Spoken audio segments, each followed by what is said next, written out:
Oui, bonjour. Alors oui, j'ai la tâche de clôturer la session. Beaucoup de choses ont déjà été dites, donc je pense qu'en fait, si vous me permettez l'expression, il va plutôt s'agir de remettre une couche sur certains éléments qu'on a déjà abordés, et en particulier sur les questions d'appropriation et d'attachement que je vais développer. Alors bon, cette présentation, elle est intitulée, c'est l'intitulé de ma thèse, hein, sur les usagers qui ont confronté à la restauration de la continuité écologique des cours d'eau, et ceci en Bretagne. Alors, évidemment, mon propos va être centré justement sur cette continuité écologique, mais la question des appropriations et des attachements, comme on l'a vu, concerne évidemment l'ensemble des travaux de restauration des cours d'eau. Alors c'est une thèse qui a été réalisée, donc j'ai dit à l'université Rennes 2, je l'ai dit tout à l'heure.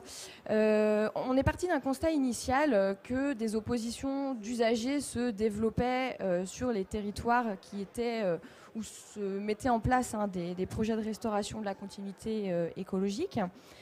Et la thèse a visé, simplement, en fait, si vous voulez, à répondre à un ensemble de questions qui sont présentées ici.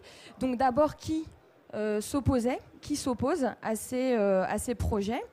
Et donc on a pu montrer qu'il y avait une très grande diversité, finalement, d'usagers qui s'opposaient, donc d'un aspect, si vous voulez, multisectoriel.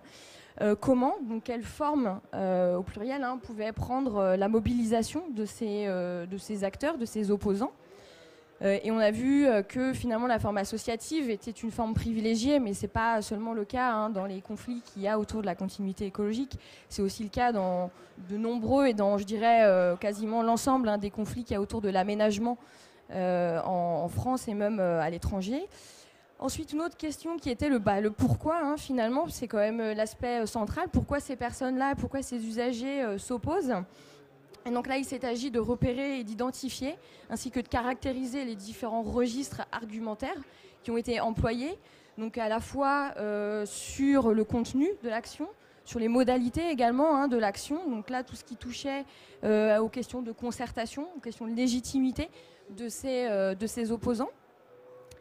Une autre question qui était quand est-ce que ces oppositions apparaissent sur les territoires? C'est un élément finalement assez important également. Et ce qu'on a pu montrer, c'est que, alors je pense que vous le voyez, vous, sur le terrain, vous êtes confrontés à ça, quand il y a des oppositions, c'est qu'elles arrivent au moment où le projet se concrétise.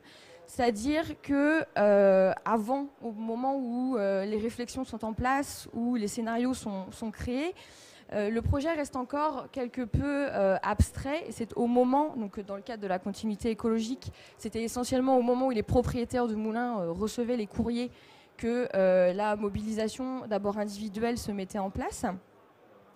Et ensuite, une dernière question qui était où ? Donc, c'est-à-dire, en termes géographiques, est-ce qu'on se plaçait à un niveau micro-local, local, régional, voire national ? Et donc là, ce qu'on a montré à partir des terrains d'études que je vais vous présenter ici, c'est que les conflits au niveau de ces terrains étaient essentiellement des conflits de proximité, donc micro-locaux, voire locaux, et qui étaient justement très liés à des questions d'appropriation des cours d'eau par ces usagers et à des attachements forts de ces cours d'eau. Donc très rapidement ici, les deux terrains que j'ai investigués durant ma thèse, donc qui se situent en Bretagne, le bassin versant de l'Aulne, avec un projet d'expérimentation temporaire de restauration de la continuité écologique, en particulier pour le saumon atlantique, mais pour en fait un ensemble de poissons migrateurs, et le bassin versant de la Seiche, avec un projet également ambitieux d'effacement, enfin en tout cas de réaménagement d'ouvrages hydrauliques à l'aval du bassin versant. Donc ces deux terrains ont été choisis parce qu'ils étaient représentatifs de la restauration de la continuité écologique en Bretagne. Et ils ont été également choisis parce qu'ils étaient représentatifs aussi de l'évolution des usages sur les cours d'eau en Bretagne. Donc souvent le passage d'usage de production à des usages de type plus loisir, donc agrément. Alors sur le sujet des appropriations de la rivière, la question de l'appropriation, c'est, on va dire, un sujet qui nous intéresse beaucoup en géographie. parce que l'appropriation est la manifestation des rapports sociaux sur un espace et donc en fait, la dimension spatiale des sociétés. Donc toute société est spatialisée. Dans la thèse, il s'est agi, en fait, si vous voulez, de retracer les formes d'appropriation des usagers avec les rivières étudiées. Pourquoi? Parce que ces formes d'appropriation et leurs évolutions vont déterminer le statut que l'on accorde à l'espace, donc ici au cours d'eau. Et cette appropriation-là prend plusieurs formes. Ça peut être évidemment, on pense à ça tout de suite, donc une prise de possession d'un espace, donc en particulier la propriété privée. Et c'est particulièrement le cas quand on s'intéresse aux propriétaires de sites hydrauliques, donc de moulins. Et ensuite, il y a aussi ce qu'on appelle l'affectation pour une activité, sans forcément de prise de propriété. Mais dans le cadre des usages, on peut prendre l'exemple de la pêche, qui est un exemple assez représentatif, où le développement des activités de pêche depuis le 19e siècle et jusqu'à aujourd'hui a conduit à une affectation de certains secteurs, de certains lieux à cette activité de pêche-là. Et ce qu'il faut noter sur la question des appropriations de la rivière, c'est qu'elles connaissent d'abord une évolution dans le temps, que je me suis attachée à étudier sur les deux territoires. Et ici, sur les deux photos, vous en avez l'exemple. Donc avec d'abord, pour le cas de l'Aulne, un espace, un cours d'eau qui était réservé, dédié au transport commercial, donc avec une voie d'eau réservée à tout ce qui était batellerie, et puis un chemin de halage qui était fortement réglementé en termes de fréquentation et d'accès au cours d'eau, puisque étaient prioritaires les personnes qui faisaient du transport. Avec la disparition de cette activité, on a vu évidemment de nouveaux usages prendre la place de cette activité. Et ces nouveaux usages, donc on voit ici sur la photo, donc il y a un ensemble de vélos au second plan, donc c'est pour tout ce qui est randonnée. Alors ici c'est vélo, mais ça peut être évidemment pédestre également. Et au premier plan, vous voyez une voiture qui symbolise l'activité de pêche, puisque le chemin de halage est assez emprunté par les pêcheurs pour se rendre sur leur lieu de pêche. Alors ce qu'on voit, c'est la multiplication en fait des usages, et donc un espace qui doit être partagé avec à chaque fois, pour chaque activité, des appropriations différentes qui peuvent se recouper, donc se négocier, voire se confronter.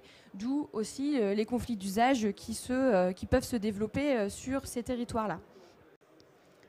Ensuite, un deuxième élément sur la question de l'appropriation, c'est la question de sa concentration, la concentration des appropriations dans l'espace. Donc là, je vous ai indiqué 6 types d'activités, d'usages que l'on peut retrouver, qui se situent, pour ce cas de l'Aulne à nouveau, sur 2 biefs, donc 2 secteurs entre des barrages. Et donc c'est le secteur de l'Aulne qui apparaît comme où il y a le plus d'activités, le plus d'usages qui se concentrent. Or, c'est également un espace qui est concerné par l'expérimentation, donc par les ouvertures de ce qu'on appelle de pertuis, donc la restauration de la continuité écologique. Donc il y a une véritable problématique quand on s'intéresse au mode d'appropriation dans le temps et donc dans l'espace, c'est donc de réussir à porter un projet de restauration sur ces espaces qui sont multi-appropriés. Et cette multi-appropriation, qui est plus ou moins forte selon les usagers, est un levier très fort d'opposition, donc sur lequel il faut travailler quand on met en place les projets. Ensuite, un deuxième élément qui a été abordé tout à l'heure, c'est la question des attachements à la rivière et qui est liée en fait à la question de l'appropriation. Donc c'est la question du lien entre les usagers. Et dans le cadre de mon étude sur les conflits liés à la restauration de la continuité, évidemment, je me suis intéressée aux attachements des opposants. C'est ce qui m'a surtout intéressée. Et des attachements à la rivière aménagée. Mais c'est aussi valable en fait quand on se penche sur d'autres types de projets de restauration. On retrouve ces attachements à une rivière aménagée qui, comme ça a été dit tout à l'heure, est le modèle qui a été dominant hein, pendant quand même plus d'un siècle. Et à partir des entretiens que j'ai menés, j'ai pu repérer 4 types en fait, d'attachements, plus ou moins marqués, hein, parfois qui se recoupaient aussi au sein d'un même entretien. Donc, un premier type d'attachement qui était un attachement à l'agir sur la rivière. Donc, le fait que l'usager se considère en fait comme un gestionnaire, un acteur de cette rivière, et ça passe par la maîtrise. Donc, c'est, je crois, ce qui a été dit aussi hein, sur la question de la Brel, l'importance de la maîtrise en fait hein, du cours d'eau. Et ça, c'est particulièrement présent hein, chez les propriétaires d'ouvrages, mais également chez les pêcheurs, qui étaient donc engagés dans les associations et dans l'entretien hein, des cours d'eau. Donc, je vous ai mis ici hein, une citation d'un propriétaire du moulin qui dit « Moi, je veux bien la restauration de la continuité écologique, hein, à condition que j'ai une vanne, c'est-à-dire que la continuité, je la règle et je la gère. À partir du moment où je n'ai plus d'action sur l'eau, ce n'est plus un moulin. » Donc, il y a vraiment cette dimension-là qui est très présente et qui, du coup, qui n'est pas tellement un attachement en soi, si vous voulez, à un motif de la rivière ou un élément paysager, mais bien à un processus.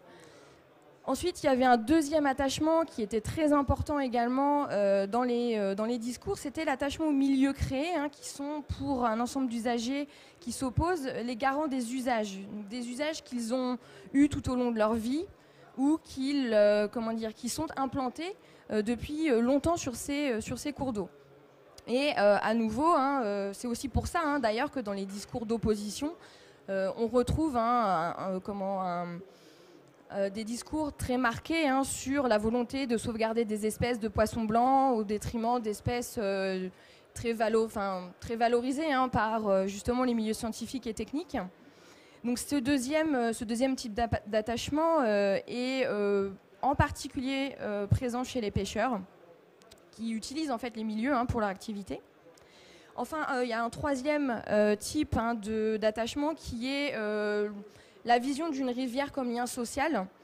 Là, ici, la citation est assez intéressante hein, puisque la personne me disait hein, donc il y a des activités qui se sont développées donc autour de la sèche. Ici, on est dans le cadre de la sèche. Donc, ça participe aussi de la société. En tout cas, une vision de la société que nous, on a de dire que c'est le lien qui nous unit. Cette forme d'attachement, elle est souvent évoquée par les personnes en entretien dans le cadre d'une évocation justement d'un déclin de ce lien et d'un sentiment de perte. Ça a été évoqué hein, d'une forme aussi de deuil qui apparaît dans les discours et la volonté dans l'opposition finalement de dire nous on est attaché au lien ancien qui a été créé et cette restauration telle qu'elle est proposée on la voit comme destructeur, comme une rupture du lien que nous on a entre nous grâce à la rivière. Et enfin, il y a la question des paysages hein, qui est intéressante, qui permet une ouverture en fait, à la vallée. Donc ça veut dire dépasser le simple cadre du cours d'eau, mais ouvrir à des questionnements sur l'ensemble du territoire de la vallée.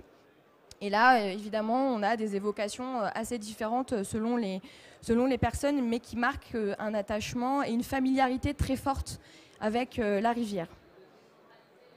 Et à nouveau, hein, cette question-là des attachements est importante puisque on le voit dans les entretiens et dans l'étude que j'ai pu mener que ce sont des leviers d'opposition très marqués.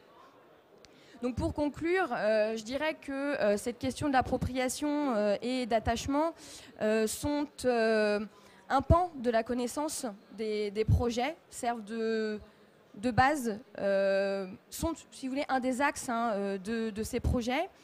Et conduisent aussi à la reconnaissance des usagers comme des acteurs de ce territoire, parce que c'est souvent ce qui apparaît en entretien, des usagers alors, opposants qui font part, alors c'est leur opinion, c'est leur point de vue, hein, moi je suis pas là pour juger évidemment, mais il y a ce retour-là d'une problématique en fait, de légitimité, de gens qui s'approprient et qui sont attachés, et donc des appropriations et des attachements qui ne sont pas reconnus forcément par les pouvoirs publics et par les porteurs de projets.